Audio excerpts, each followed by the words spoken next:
I'm Nicole. I'm Geraldine. I'm Lauren. And this is Doing the Damn Thing, an entrepreneurship talk show.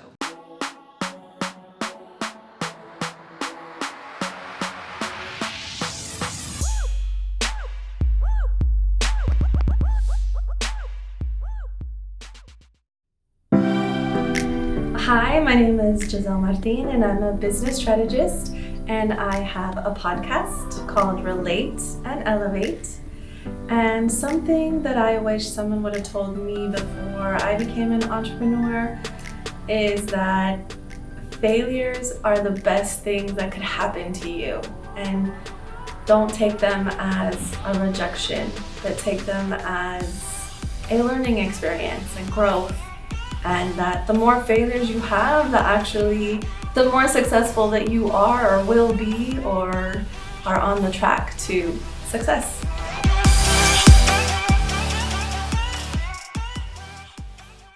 Hello everyone, and welcome back to our latest episode of Doing the Damn Thing. We are so grateful that you are here. Before we dive into this video of target audience, we want you to hit that red button, subscribe, ring that bell so you get notifications when all our videos are up. Make sure to like this video, comment, and share. So today we have my friend Gisel here, and I'm so happy she's here. So she's going to be talking to us all about target audience. Before we get into that, you want to introduce yourself to them? Hi, so my name is Gisel Martin and I am a business strategist, and I have a podcast, Relate and Elevate, which these lovely ladies were on my podcast. So you can find more information about what I do or how we can work together at giselmartin.com. So like Gisel said, she's a business strategist, and that's one of the reasons why I brought you on is because in the work I've done with you and your classes is you really help people hone in on their target audience, first and foremost by asking them questions and sort of bringing out that information. But for everyone that's out there that may be starting a business, what is a target audience? Target audience is a group of people that have common lifestyles, common characteristics, and for a business, we'll take a look at that common group and focus their marketing to that audience. So that's why it's a target audience, because it's very, very specific, and then your marketing will be targeted to those people. That's why it's a target audience. I mean, it's kind of very literal. Yeah. So what question should someone ask themselves when they're figuring out who is my target audience? So first, you'd really want to know what are the demographics. The demographics are age, gender, physical location, like where do they live? Do they live in a house or an apartment or a condo? Do they own? Do they rent? What is that's very important to look at an income level range. Also, maybe ethnicity, cultural backgrounds. Income. Yeah, the income. Sorry, did you say that? No, but it is important. And so those are the demographics. Another question you want to ask is, what are my customers' psychographics? And psychographics, it sounds like a weird word, but it has nothing to do with like how psycho they are. It actually is more about like their lifestyle, like what like, do they go to the gym? Do they work out? Do they do yoga? Or do they go outside to walking? Where do they grocery shop? Do they get groceries delivered? Do they shop at their local store? Where do they buy gifts for people? Where do they buy coffee? Do they make coffee at home? Like, all of those things are lifestyle. And understanding a person's demographics and psychographics will help you understand how they make decisions, how they make their purchasing decisions. So another question is, this is not really a question, it's kind of more like a step. It's I really advise everybody to create a persona, like create a character of your target market. You know, and some people I've heard actually in a podcast, which I like this idea, and some people advise to choose a celebrity that you like and say, like, for example, if Halle Berry is my target audience, then would Halle Berry buy my product? Would she come to my restaurant? So, or I mean, you don't have to use Halle Berry. You could create a persona, like name someone Jose. Yeah. Jose lives in a condo and he works at a tech company and he buys everything online. And so would Jose buy my services? You know, things like that. So that's really important. It's funny. Recently, I showed my intern for the magazine that our personas and their names. So their names are Autumn, Felicity, and Elizabeth.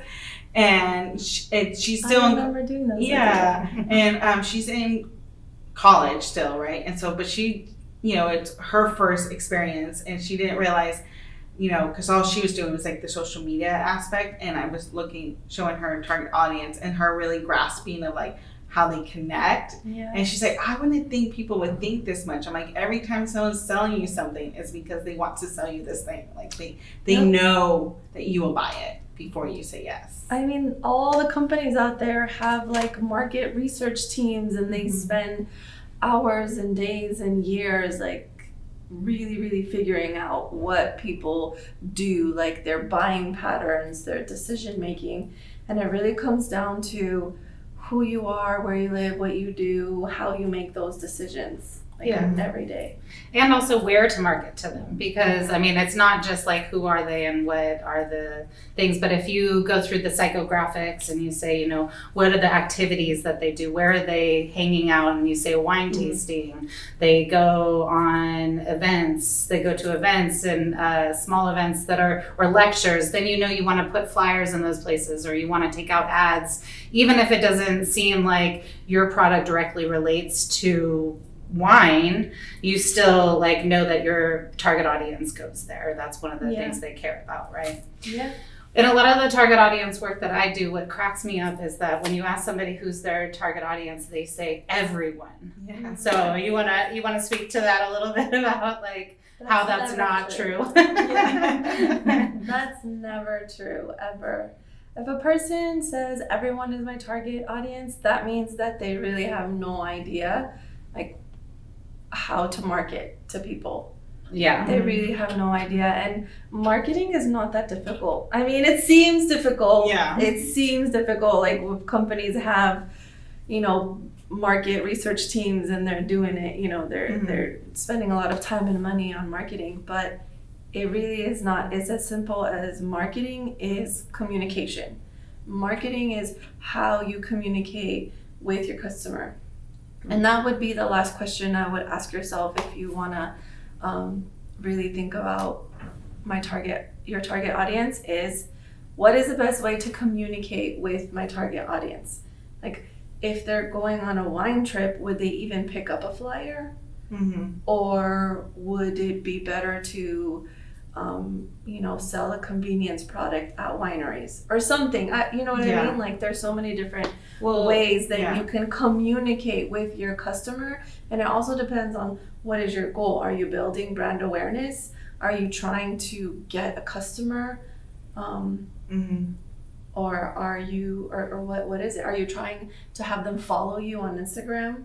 Right. Because not all marketing is about sales. Yeah. I mean, it's the most important type of marketing because everybody needs to get paid, but we need that money. But marketing is not always about getting the sale. It's about it's relationship building, being top of mind. Like for instance, a great I don't know if you guys have seen these funerals, like the green funeral, where you can actually they'll take your ashes to a tree and there's like a forest sweet. So I thought it was really cool too, but I'm like, okay, well I don't know anyone who's who just died yet, you know. But then I had a death in my family and we were trying to figure out what to do, and I was like, oh yeah, I remembered that because they have been building a relationship with me, and something like that you're not gonna it's not a day-to-day need. Obviously that's something when when the time comes, you want to be top of mind, right? Yeah. Right. So they're not always going to have that little purchase button right there. It's more of like, hey, remember I'm us? still here. Yeah, exactly. And going back to like where you might think your brand is for everyone, an example I like to even just share with like family, because sometimes you have to explain what you do. I'm like, well, everyone grocery shops, right? Everyone can go to a grocery store. Most grocery stores have the same thing.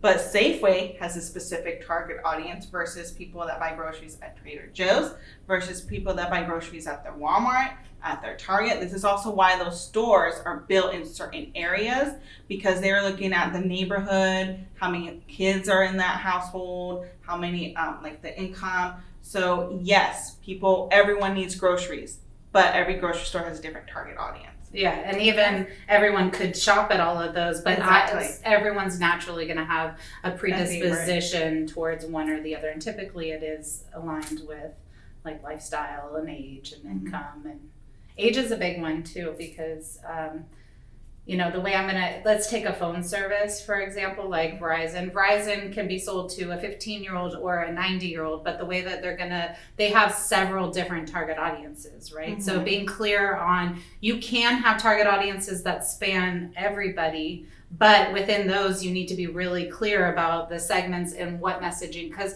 I'm going to message to a 15-year-old, oh, it has the coolest apps and it's the best camera, the best social media. And to the 90-year-old, I'm going to say, oh, well, it's very reliable. We have big screen, whatever, things that are more message to them. So I think that's an important point to bring up too.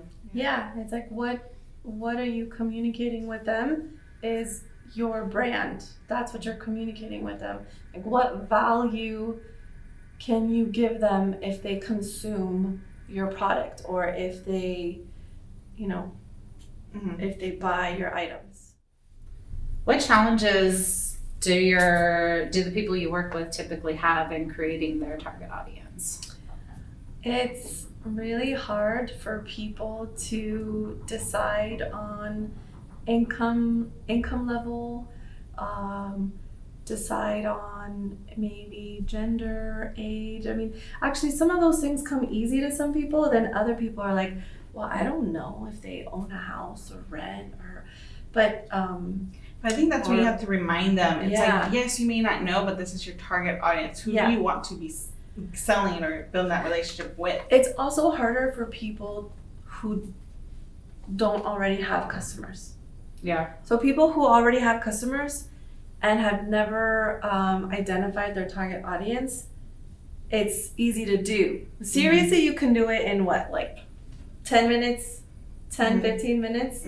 You can sit there and write up, you can have multiple target audiences, actually. You don't just have to have one, because it's important to note that how they're different, and then how you're going to communicate them differently, like how you just mentioned, like Verizon is one company, but the two target audience of a 90-year-old or a 15-year-old, the way you communicate with them is different, right?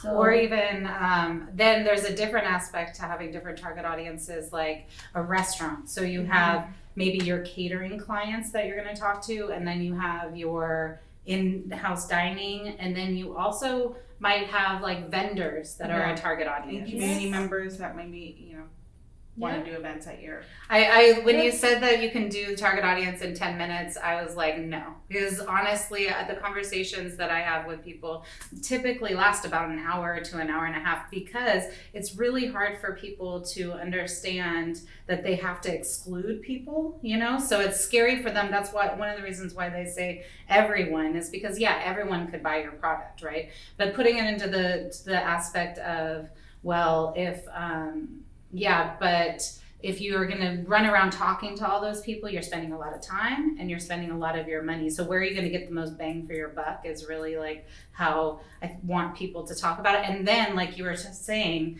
the challenges are income. So you have to work backwards, right? So you're like, okay, well, how much is your product? Let's start there, because if it's a yoga class for $100 a class, like only someone who makes a certain amount of money will typically allot that money for $100 yoga or see the value. I mean, of course, there's even exceptions in that, because I may not have the hugest income, but I prioritize buying really good organic food, right? So there's outliers, but you're trying to just figure out that main So person. it's not every single person, but I have actually experienced spending 10-15 minutes writing down a target audience for a client, but that's because they already had customers. So they've seen what has worked or not worked. Yeah, but they just had never taken the time to sit there and really think about it. So when you're sitting there thinking about it, and like I wrote down all the notes for him, and he was able to identify 3 different target audiences, and then also identify that for one of the target audiences that they were a little bit older, he actually decided to communicate to the children through social media to get to that target audience. Yeah, getting the path of influence too. Yeah, and I think also what you're mentioning using 10-15 minutes is, I know for like a lot of our business owners out there, when they hear a word like target audience, it seems like this big mountain of a thing that you have to like conquer, and it could be a little scary. But really what we're trying to communicate is that it's like it's not a big mountain. Like it's manageable and it's easy. I would totally disagree. And I think I say that, and I think it's good for us to have that conversation, because also setting expectations, like it really depends on what type of business you have. But like, I mean, to your point, Geraldine and I, after being in business for like 3 or 4 years, we knew which clients we wanted to work with also. Like, so what are the hints of that? But like, especially if you're starting out, I'm going to request of my clients to go and do some surveys, like ask, go and actually don't send out emails, like go and actually do surveys. Like there's a lot of background work that has to be done. Definitely need to do some market research for sure if you don't have any idea who your clients are right now. If you have no clients right now, it definitely is important to go and talk to people who you think are your ideal client, and then go ask them questions, and then from there you can figure out, okay, are they really part of my target audience, or maybe not, or you know what I mean? So I think I think in general though that even businesses that already actively have clients, sometimes we make assumptions of who our clients actually are. And I think because we tried surveying a few times, and sometimes the answers that you receive of what people like versus they don't like and habits might be different than what we actually think. So I think even if you have existing clientele, sometimes it's good to survey them as well. Yeah, because you may not be working with the right clients. To survey them. It's really, really always good to talk to your customers, ask them questions, get feedback of your products, of your services.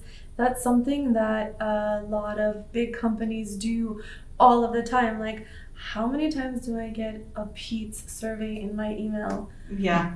What's even creepier is I took a marketing class once where in the book it said that places like Burger King or like these bigger companies will actually plant someone in a food court at a mall and watch people eat and see what their reaction is to what they're eating. So like, it can get pretty intense, But if they have secret shoppers, all kinds of things, Yeah, but it can work in the benefit too, because when I teach this to my class, so this one group, they were selling like a cafe entrance, and they were saying, we think people only pay $5. So they put a range, they did a survey, and it turns out people would pay $15 for that. So they were blown away. Their assumption was going to undercut them, whereas they found out that they were going to actually be able to charge more. So it can be a really beneficial thing too. Yeah, definitely. So when thinking about your target audience, don't assume what they want and what they like, but it's more of trying to describe them in the best way possible. And definitely asking them is definitely one way to get more accurate information. But I do like the idea of taking pockets of time, like 10-15 minutes, and working on your business.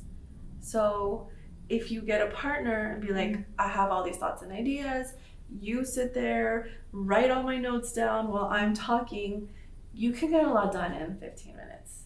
Yeah. And she should know because she has 3 kids and they are all very, very active. And she's married, so sometimes you have 10, 15 minutes and that's it. But as you guys can tell, we could talk so much about target audience, but we gotta go. So thank you so much, Gisel, for being here. Thank you I all really for appreciate having me it. here, and yeah, we could talk about it for a long time. For a long time. See? So all her information will be in the description box below. So her podcast, the way, how you can work with her, all that good stuff. So thanks again for joining us, and we'll see you next week. Bye. Bye.